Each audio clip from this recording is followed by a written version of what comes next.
Good evening, everybody. Happy Thursday, and welcome to the Advanced Cosplay Q&A panel here at PAX Online, brought to you by the folks at Nerd Caliber. I'm Rodney Brown, the editor-in-chief of Nerd Caliber, a first-person shooter as a cosplay photographer on Facebook. We have an amazing panel here with all sorts of really interesting questions that they're going to answer, and we're going to start with self-introductions from the panelists, beginning with BelleChere. Hi, my name is BelleChere. I've been costuming for about 15 years now. I started off with spandex goods and have done corsetry along the way. And currently, I'm experimenting a lot with leatherwork and some EVA foam stuff, and also 3D printing is my passion right now. Excellent. And moving on, we will go to Colonial Armory. Hi, I'm Colonial Armory. I've been cosplaying for over 10 years easily. I work mostly in EVA for armor and props. I also do a lot with 3D printing and like the combination of the two. Also, I work a lot with making LARP style armor, so it's more durable, focused more on like mobility versus full accuracy sort of stuff, durability and mass production. Excellent. Lodain Cosplay. Oh, I'm Lodain. I've been cosplaying for about 14 years. I do sewing, leatherwork, a little bit of electronics, build lightsabers, I make props, I do 3D printing. Excellent. And last but not least, Lucky Grim Creative. Hi, Lucky Grimm. I'm primarily a seamstress. I'm a third-generation seamstress. I've been cosplaying for a long time. I'm a competitive cosplayer. I compete all over the world, and I also host all over the world. I mostly do detail sewing, detail embroidery. I've been branching out into 3D printing and putting technology and just seeing what's new and what's coming up in the fun, expanding world of cosplay. Outstanding. A fun and hopefully continuing to expand world of cosplay once things get back to normal. Fingers crossed. Lodain, once again, make sure you enunciate and speak up a little bit. Sorry. No, that's okay. Cool. All right. Thank you all, by the way, people who submitted these fantastic questions. And we're going to jump right into our very first one. Allison asks, what would you recommend material-wise for making a prosthetic Cyclops eye that covers both of your eyes and you can still see through it? Examples would be Nifty from Has-Been Hotel or Leela from Futurama. Anybody want to jump in on that? Well, a good and easy way with things around the house that you might be able to do is take an old pair of sunglasses, trim those center frames out to keep little ear things, and attach the ear things to like a clear 2-liter bottle. You cut out that eye shape that you want, glue it right to the ear things, cover it with a fine white mesh so no one can see in, but you can see out, and there you go. You can also do a more advanced way of doing it. Lucky Grimm. The more expensive way to do it is many of us use a place called Reynolds Advanced Materials. They're not just here where most of us live in the New England area. They're kind of all over the world now. And a couple of us actually have head casts, so sculpting on our faces or even utilizing 3D printers to redo our faces now are a little bit easier for us. At Reynolds Advanced Plastics, you can get a hold of things like dragon skin, latex, silicone, where it's like material A plus material B mixed together becomes material C, and you can sculpt, mold, and cast. The whole process, it's expensive. It's expensive. But I highly recommend this place. They like to talk to people. They'll coach you through it. They have really nice sample products that you can try out. Baby's first kit.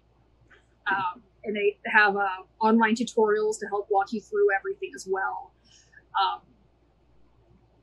There's one caveat. I know, BelleChere, you have experience with getting the silicone super thin. Yeah. You can only get like so many wears out of it. Right. So when you craft a prosthetic with silicone, you need to have it be as thin as absolutely possible, like a piece of actual skin almost. And when you meld it to your skin, that just makes it fade right into your skin. And taking it off, you know how conventions are. They're hot, and at the end of the day, you just want to taking off a prosthetic like that, even if you do it gently, you might get 1 to 2 wears out of it. That's fine. So I have a couple of follow-ups. The idea of head casting is really awesome, but I'm guessing you're going to want to find somebody who is, if not an actual professional, really experienced at doing the head cast of you. Like, don't do this on your own. Don't do this on your own. Okay. You can't so the process of actually making a Hollywood grade head cast involves a lot of what's the silicone that's safe to put against your skin? Oh, it's the brand Umo. Umo. OMOO. Yeah. So you actually glop that against your actual face and then wrap your head in a plaster cloth, and then it has to harden. So it's actually a multiple person process. One person can do it for another person, but it's best if you have 2 or 3 people helping with the process and making sure that the other person's okay, because they've got to have like straws up their nose, to breathe. Yeah. So it's a process. Or claustrophobic. Yes. Very claustrophobic. Or you could get yourself scanned. 3D I scan. highly recommend the scanning. I think the scanning's a little bit cheaper now. I've seen people use the cameras off of gaming units to do the scanning, and they just print it. And I know the printers themselves are fairly expensive, but filament's inexpensive. You can go to maker spaces, work with them. That's a good idea. I didn't even think about that. Get a 3D scan of your head and then just have it 3D printed. Right. Yeah. The other follow-up I had was you talked about the idea of a white mesh. Where would you get that see-through white mesh to put over or under the plastic piece? Joann's. Well, that's just a fabric you can get at Joann's. Or my favorite for spandex is Spandex World. I think it's just under mesh spandex. And although the benefit of going to Joann's, you can see through it yourself and judge whether or not it's to your preference, because you will have a bit of a fog. It will look like you're walking through a fog, but yeah. All right, cool. All right, we'll move on to our next question. This was submitted anonymously.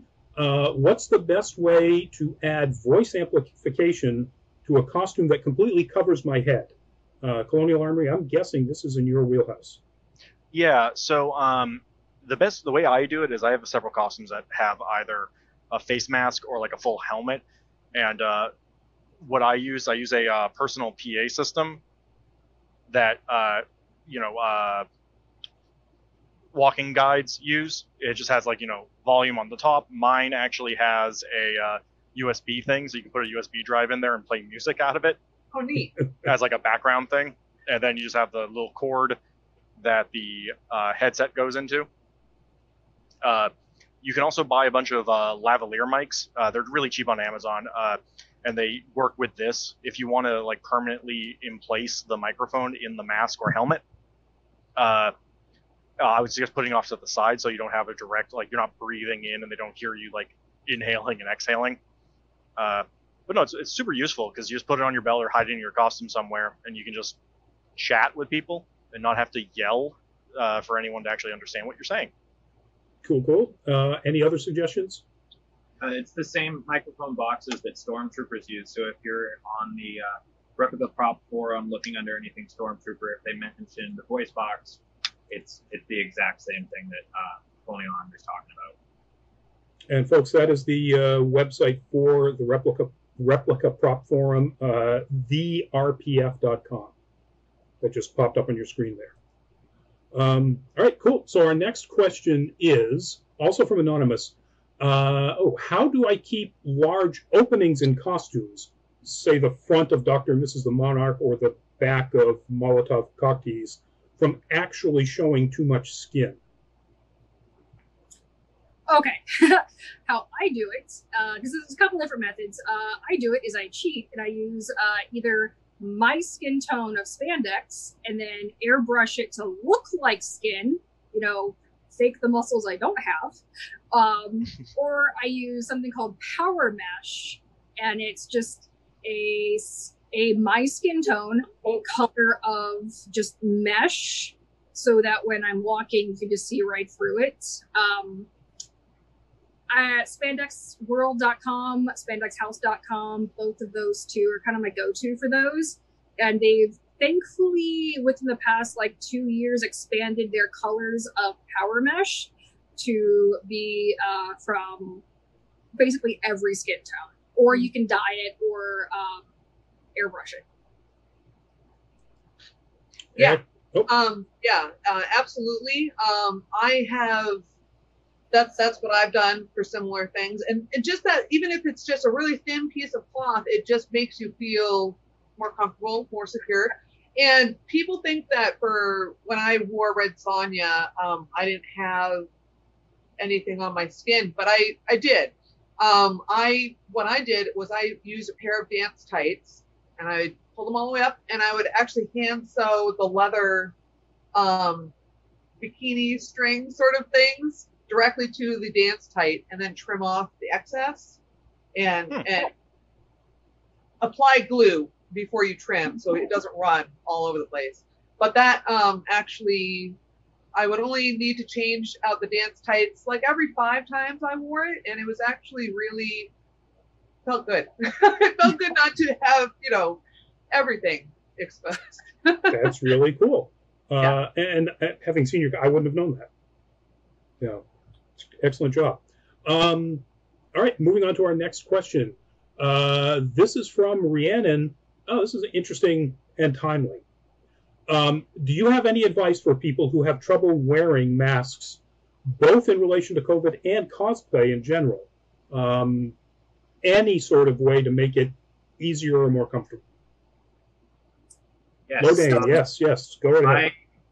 I haven't worn a mask costume like that in a while, but having worked with 501st and Rebel Legion and the Stormtroopers there, a lot of them get the small computer fans, the 1.5 to 2.5 inch fans, and they install them near any actual air vents so that they can cycle air in and out. Another thing I've done, I had a gas mask on mine, and it would suck air in one and blow it out the other, so I'd have a constant flow of cool air. For COVID, it doesn't work because then you're sucking all the bad stuff in.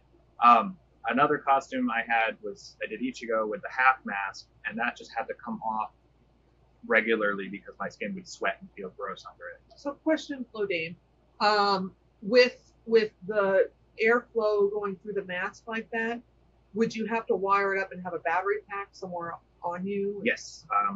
If in a Star Wars buckethead helmet, you have plenty of excess space around your head between the foam. You can put a battery pack there. For my costume, I hid it in the hat that I wore, and then the switch was just on somewhere hidden, and I would just turn it on. But yeah, you just as fine a wire as you can to try and hide it if you need it. It's the minimal amount of battery to make it last as long as you're going to wear it, so that way it's not extra full. So I do Jade from Mortal Kombat, and I do get claustrophobic in masks. When it comes to COVID, I wear regular cloth masks. I think every seamstress has been conscripted into making them. We've all been stuck doing it. And it's a matter of keeping it tight on the face is what helps for myself, but it's just suck it up for me, is just suck it up and do it. When it comes to wearing masks for costumes, mentally knowing I have an easy way out of it is what really helps. Is so for my Jade, I have the little clips right here, and it actually just clips into my wig. Right here, I have sewn the little parachute clips into the side of the wig. So when I'm ready to take it off, I just easily just like, shoot, it's out, and put it back on, off, and I don't have to worry about it. So I can easily take it off, drink something, put it back on. I'm not stuck in a mask all day. I have to take my wig off, remove the whole 9 yards. So it sounds like, oh, go ahead. I was gonna say, for me, the one thing that I learned for like wearing wearing armors and wearing like masks is you gotta like the thing that has helped me is just training myself to take long, slow, deep breaths. Like don't breathe as shallow as you normally would.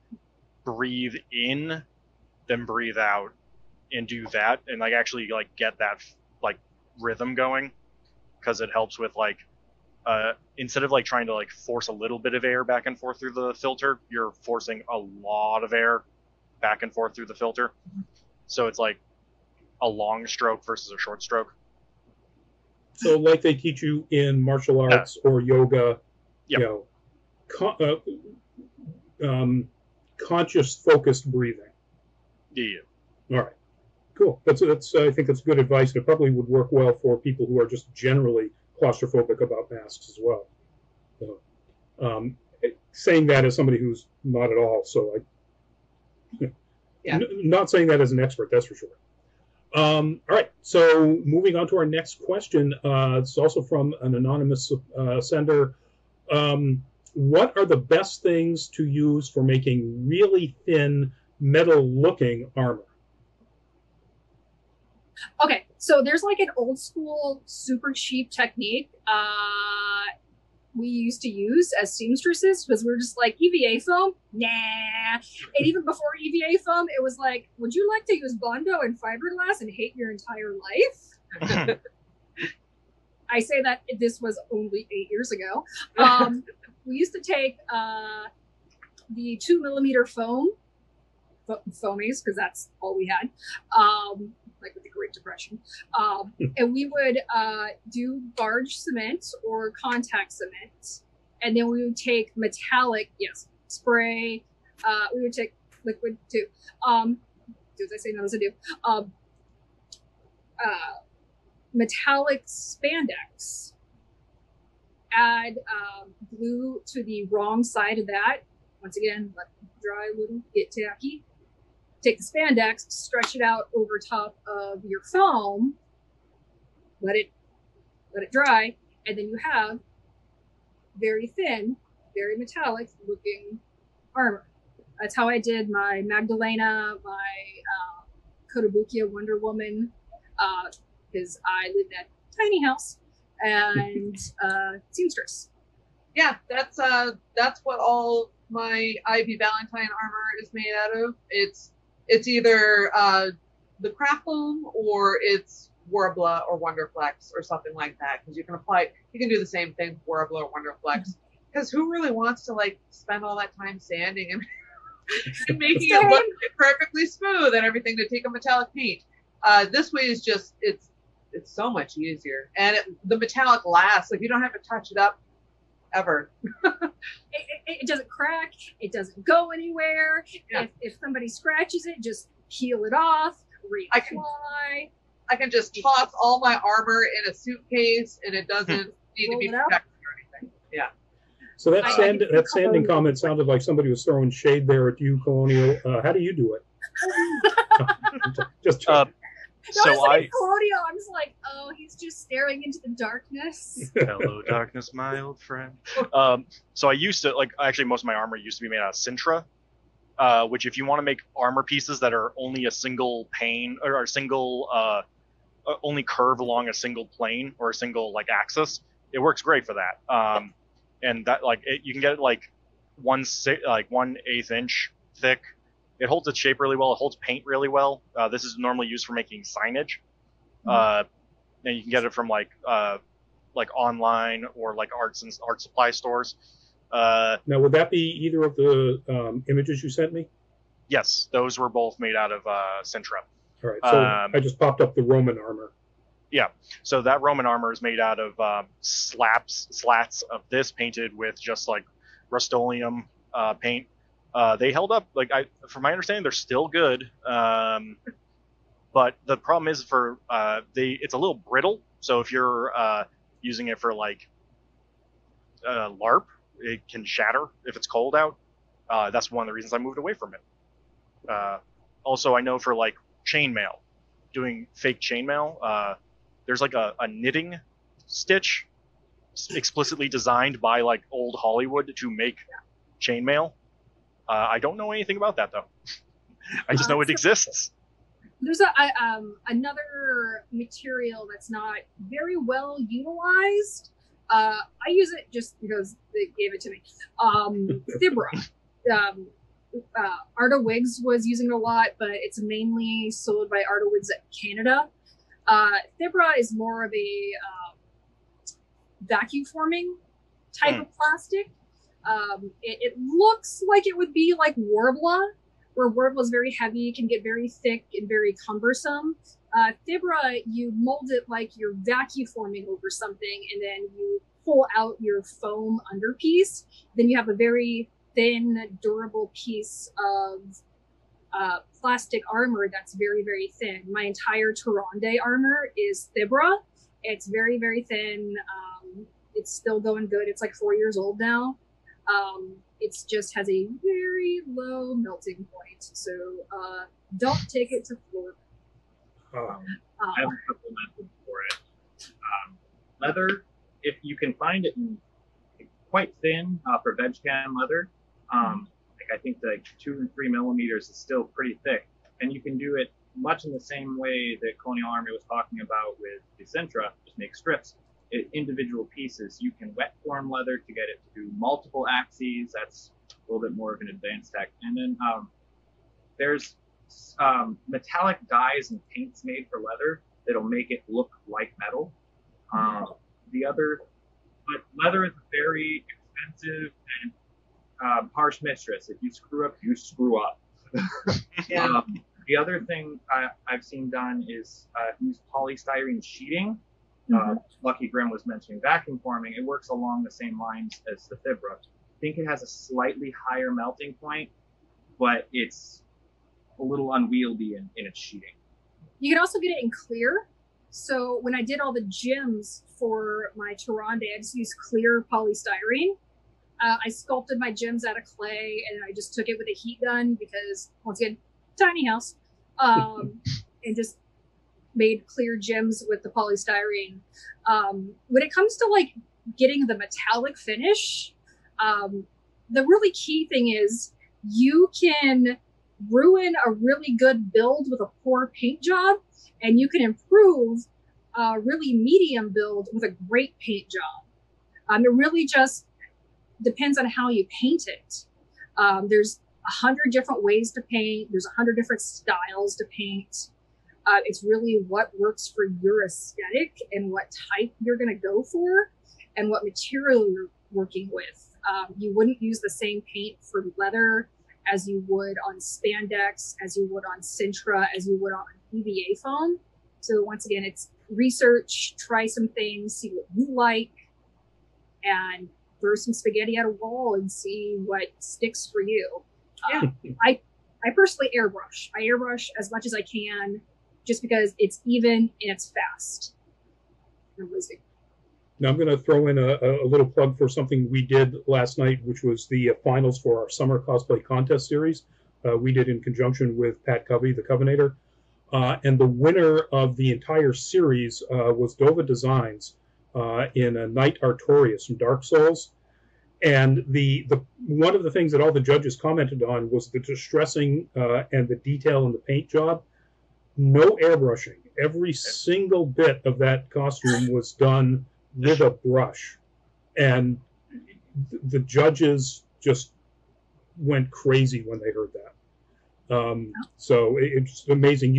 Airbrushing is so much easier, I'm guessing. It's unwieldy. There's a learning curve. It's not as expensive as people think it is. If you have Harbor Freight in your area, most of us live and die by Harbor Freight. Most of my stuff's from there. You can water down most paints that you like. I go to AutoZone to get most of my liquid paints because I like to use automotive paint, just because it has a little bit more of a payoff if I'm doing a competition costume. If I'm not, it is acrylic Michaels. Yep. Very cool. All right, moving on to our next question, another one from Anonymous. Anonymous has been busy. How do I attach horns to a wig? Okay. Sorry. Cat. Cat. So if they are like up here kind of horns, my tried and true way is neodymium magnets, really good glue, and a headband underneath of your wig. It's I try not to add anything permanent into my wigs just so I can use them over and over again because they're expensive, really easy to mess up, and you never know when you're gonna need a blue wig again. And just to let people know, the image that just popped up there are the 3M version of the rare earth or neodymium. Boy, I screwed that one up. Magnets. And sorry, continue. So for my Carmilla from Fate Grand Order, she has little demon horns. So they're just made out of EVA foam, and I just stuck 2 magnets in the base using E6000. Let them sit because E6000 takes care of everything.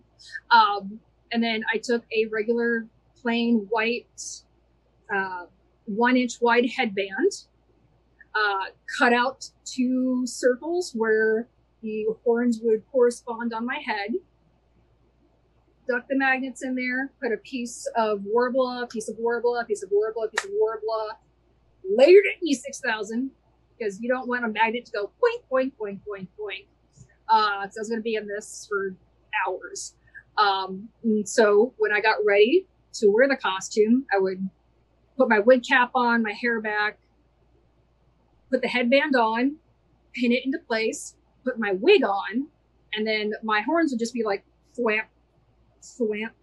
And if somebody like knocked my horns with their prop, whatever, I don't care. It's $2 of foam. The important thing when doing like a method like that is to make sure that you part the hair around where you're going to put the horn, so the hair falls naturally around the horn as it would in real life.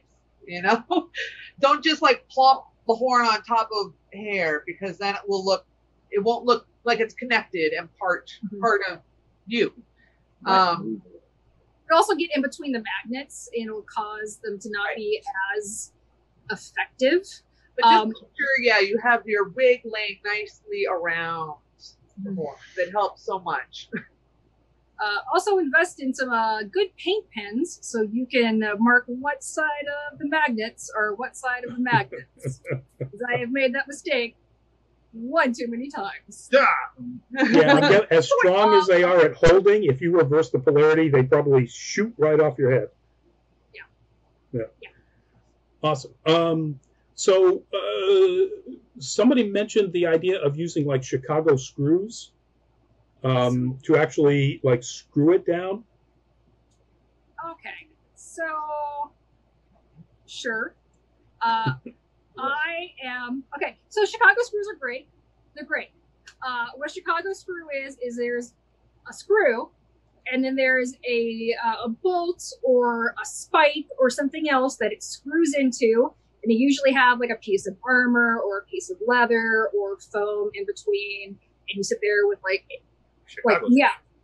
you're forever there with like a screwdriver, just like Lodain, do that again. I was on an actual photo of Chicago screws. So got one here, and you flip it over, and it does allow for movement. Yeah. Usually the point.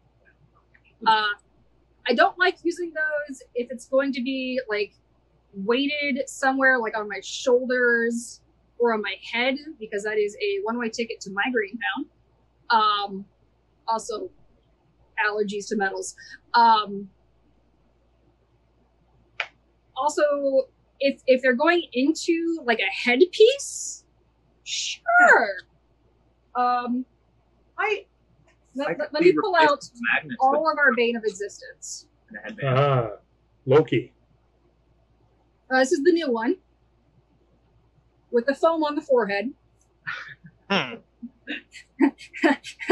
Nice. Like I think like one of all of our group has worn this headpiece. So with this one underneath here, you can see I do have Chicago screws attaching the horns into the headpiece, but then I have a 1/4-inch piece of L200 springy foam on top to cushion the head, so you don't wake up with like a bump on your head. Yeah. Because I've never done that. I was going to say regarding horns into the wig still. I think Chicago screws might be a little too metal. You need to put you need to at least layer something between a Chicago screw and like a horn, because just the wig itself, it's too fibrous, it's too loose, it's too loosey-goosey for it to even try and hold a Chicago screw. So you at least want like a piece of leather or something a headband. Yeah. All right. Excellent. Very cool. So our next question is from Hannah. And Hannah wants to know or get some advice for spray painting when space is limited and or alternatives to spray paint. Don't spray paint if it's too limited, because that's not healthy. It's not good. If you have to, all right. So if you can get a cross breeze across your house, you put a fan in one window blowing in, and you go to another window. No, don't listen to him, because that will result in spray paint flying all around the house. It's just We've all accidentally spray painted furniture. Yeah. And ourselves. Yeah. The bathroom has been spray painted on accident. It's tough. Don't spray paint, maybe, or use an airbrush instead. Airbrushing is, you will achieve the same result or a better result, actually. And it's, but you hold it, it's fine. It can be fine. It depends on the nozzle that you have on the spray, but it's much closer of an application, less will go everywhere, but always have a tarp down. No matter where you're doing anything, always have a tarp down and covering your goods, you know? Spray paint on it. So if you haven't noticed, we all live in New England, which is Hoth 8 months out of the year. So we just can't do anything outside because it's the Arctic. So I actually do have a small 3 foot by 3 foot by 3 foot paint booth that's like a little pop-up tent that I use when I have to use spray paint, because we all know that sandable primer life, that spray primer, because you're forever sanding your life away. You just got to do it. So I use that when I have to. I do go see some friends when we're allowed to see friends at their makerspace, and they have a paint room that has like a vent to the outside that I can use during the winter. Other than that, I find other alternatives. Rattle cans are not the only type of paint that you can use. Once again, airbrushing, it's a learning curve, but once you get the hang of it, it's really useful. I like it. Never going to say no to some good acrylics and some paintbrushes. One caveat with the paint booth: if you're deciding to make your own paint booth rather than purchase a small or collapsible one, you have to make sure it's an explosive-proof fan. Otherwise, it could ignite the fumes from the paint, and that'd be a really bad time. Oof. So the one explosions, please. What I have is a tent. Rodney, I'm going to send you the link to it. It's on Amazon. There's like a little flap in the back, like a little like old school PJs, and you back it up to a window. So you just open the window a little bit, and you open its little PJ butt, so fumes go out, and then so like I'll spray and then like zip it up, and then all the fumes go out. Does your paint booth just fart outside? Is that what you're getting at? All of my primer farts are outside. Scott, I was going to say, yeah, go ahead. yeah. So my suggestion would be is if you have a window that you can hang things out of, basically set up like a clothesline sort of situation that you can hang up like your prop to dry if you have to use spray paint. I'd imagine like if you don't have the room for it, airbrush is the way to go. I have a garage that I just keep things up in, but if you spray paint during the winter, another good thing to remember is keep it warm. Like heat it up to like anything that you could be fully comfortable holding your hand in for a long time, that temperature, and then keep it inside your jacket when you're not spray painting.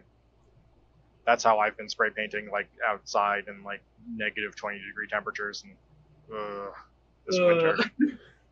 Now, one thing about the airbrush, do you still need to wear some sort of ventilation, some sort of filter? Absolutely. Anytime you have anything floating in the air, especially craft related, that's whatever chemical you don't friggin' know. Yeah, wear a respirator. Absolutely. All the time.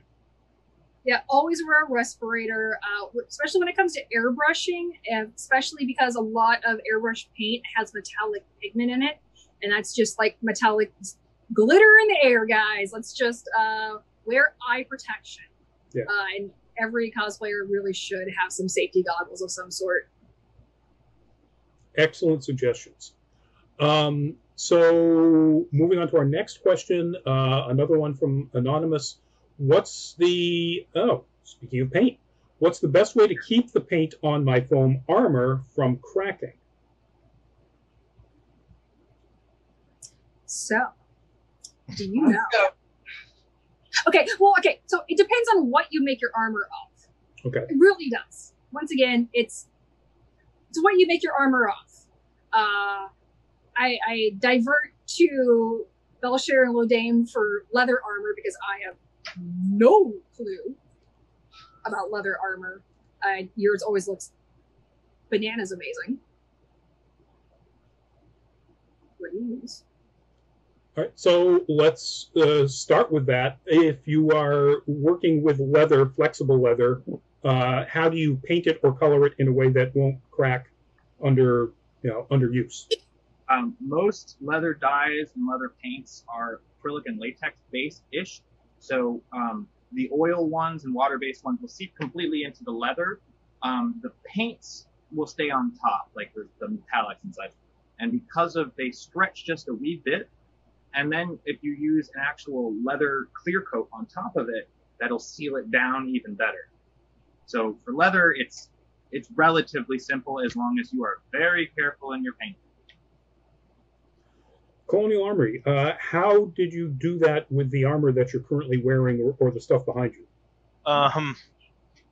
Like lots of layers of Plastidip, thin coats of the actual like metallic paint, and then just a bunch of layers of it, just bunches of, because like just how I was weathering them, this one right here has like 7 coats of paint on it, easily 7 coats of paint on it, and then just don't let it deform too badly. Like don't let it get beyond that point where it cracks. And is there some sort of sealant over that? No. I should have one. I haven't put it on there. How often would you say you have to repaint something like what you're wearing? So since I haven't actually got to wear this at a convention, it hasn't been an issue. The Skitarii costume back there, that was there's aspects of like the foam work itself that have failed, and the paint's still fine. Like I haven't had to redo the paint. I've had like LARP costumes that I haven't had to touch up paint at all with. Like I have things like this prop where you can see, oh hey look, it's white foam underneath. And that's because I didn't actually use Plastidip on this, and this was one of my, oh no, I need this for this weekend. Let me just make this in an hour. So let me just make an observation for anybody who's doing a demonstration. You need to bring whatever you're demonstrating up to the level of the middle of your face. Otherwise, people aren't going to see it yet. This? Yep. Yeah. So this, like, I use this in like several weekend-long games, and that's what this finally happened to it after like 4 weekend-long games of like actually running around and people hitting me with like in this, or like it rubbing against combat armor when I'm running. So just Plastidip, lots of layers of paint, be gentle. What would you use for a sealer? The sealants I've used in forever have like always been like just clear coat varnishes, or I don't know how well Polyshades works on flexible things, but if you have a solid prop, Minwax Polyshades does 2 things. It does a weathering effect of like muddying things up, and also puts a thin layer of polyurethane over it that is like strong. I've used it for models, like painting tabletop miniatures, and like I've like dropped those pewter models on the ground, and like the paint sticks, like the metal will bend, but the paint's just like, I'm fine. Excellent. So for me, it really, once again, it's how you prime it, like how well it's primed. It's how well the paint will stick. Forever, when I was doing like foam, I would mix a little bit of latex paint in to have some of that elasticity. And when I do clear coat on top, I actually use a latex base clear coat that has a holographic tint to it. That kind of thing. This is actually the LED foam. I was like, wait, what's the word? Plastizoid. And it's got about 5 layers of Plastidip where the white lines aren't. The white lines are unpainted. And the rest is metallic latex mixed with a little bit of metallic acrylic added on. And then it was covered in a base clear of acrylic mixing medium with a little bit of latex holographic mixing medium.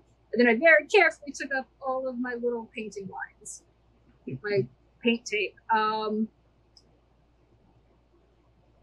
Yeah, it's good luck. It's about how you prime it. There's a couple different ways. I know at Michael's now, which just blows my mind, that they sell specific paint for foam that's said to be like latex based foam paint. So I'm like, okay, that's new and new. Awesome for cosplayers. Yeah, I'm just like, I think I would have murdered somebody for this like 8 years ago. There's while we're talking about this, good important thing, because it's kind of similar, is PVC. If you use PVC in your costumes or any sort of plastics to prevent things from scraping off, because like PVC does not like to hold like spray paint or primer. Vinyl dye, like AutoZone, like go to any automotive store, you can get vinyl dye, which is a spray paint that molecularly, like it actually is like intended to bind to vinyl, which PVC is polyvinyl carbonate or whatever. Chloride, yep. So it'll actually bind to the plastic, and then you can use that as a primer to then paint off of. That's cool.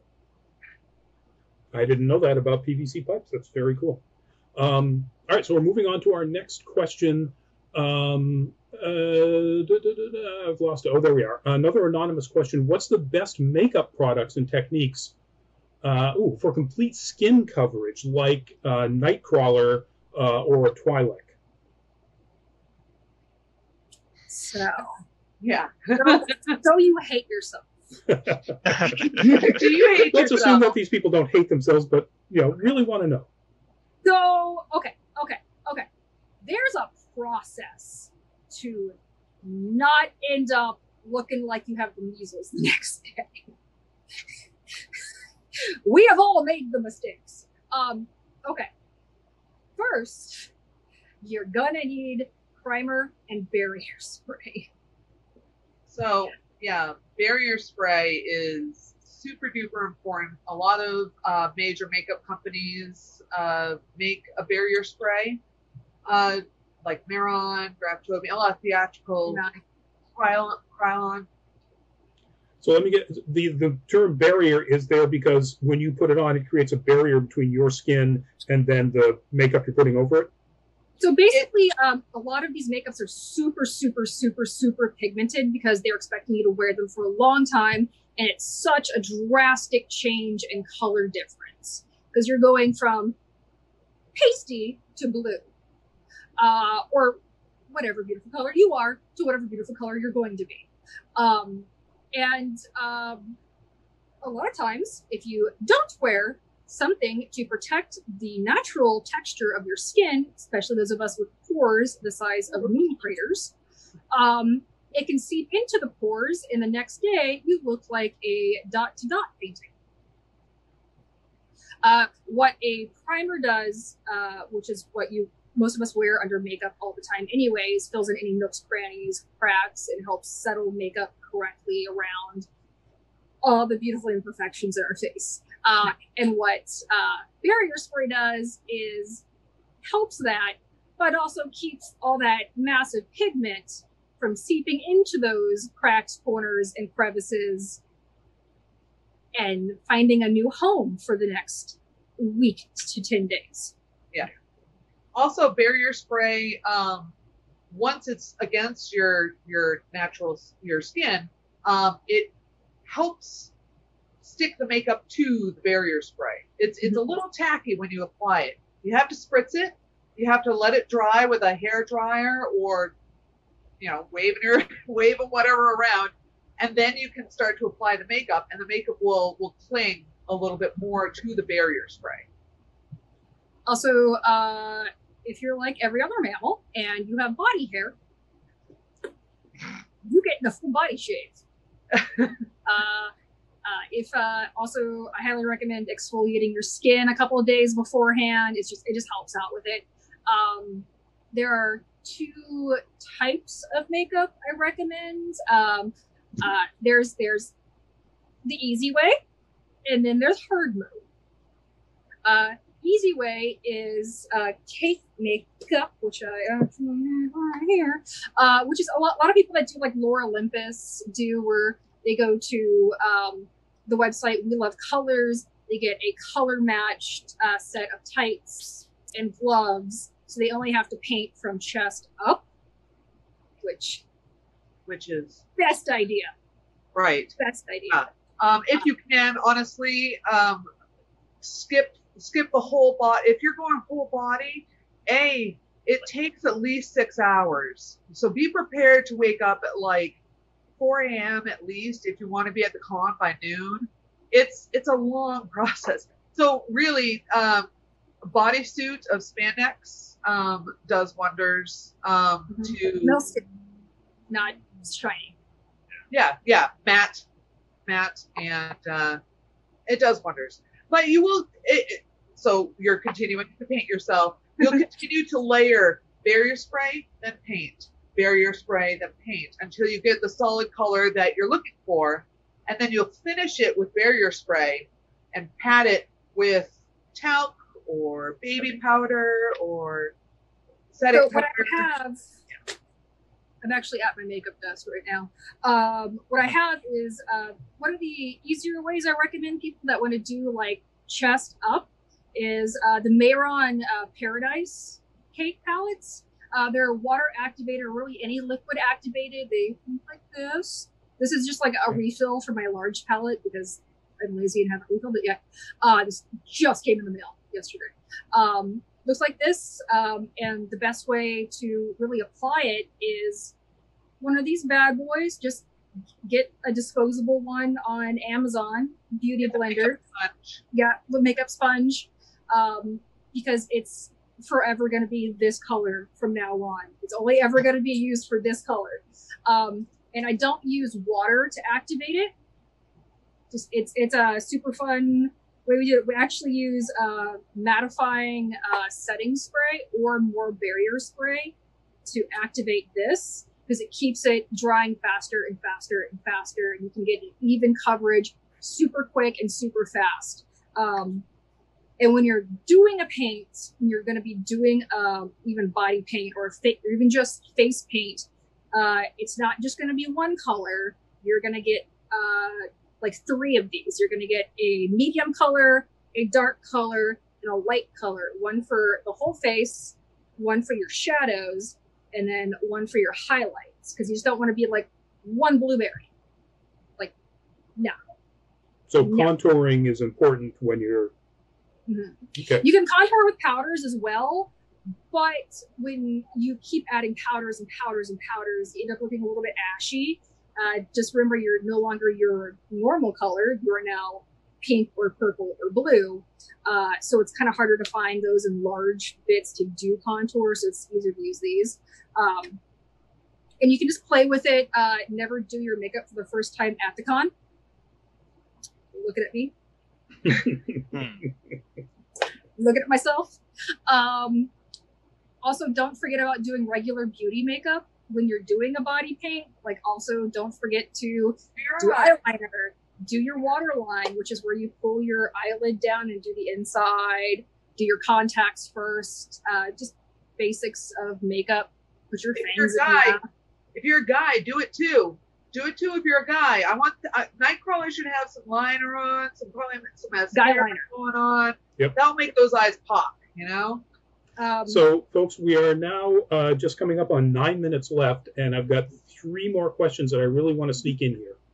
Okay. So, Jackie has asked, I want to do a reverse mold of a 3D print with Warbler, but the Warbler stuck to the print.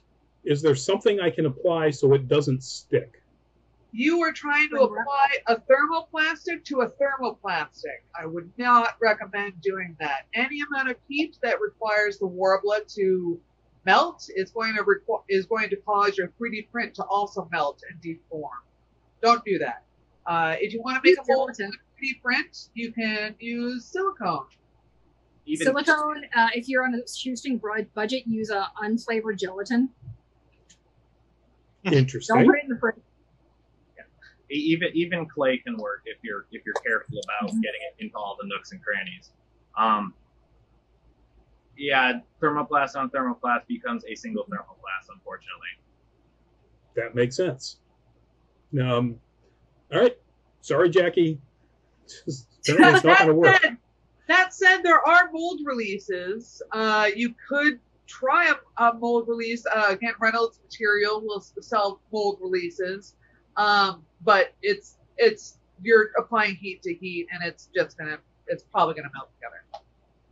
And A plus. Sorry.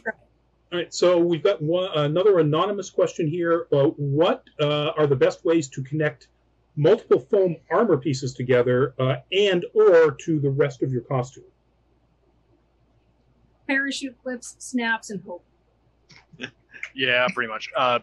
All of my stuff, I actually 3D print anchor points. I used to make them out of Sintra, but like, this is just connected with all sorts of 1-inch strapping that's been pop riveted to these, and then these get glued into the armor pieces, and like right here. Yep. He just buckles.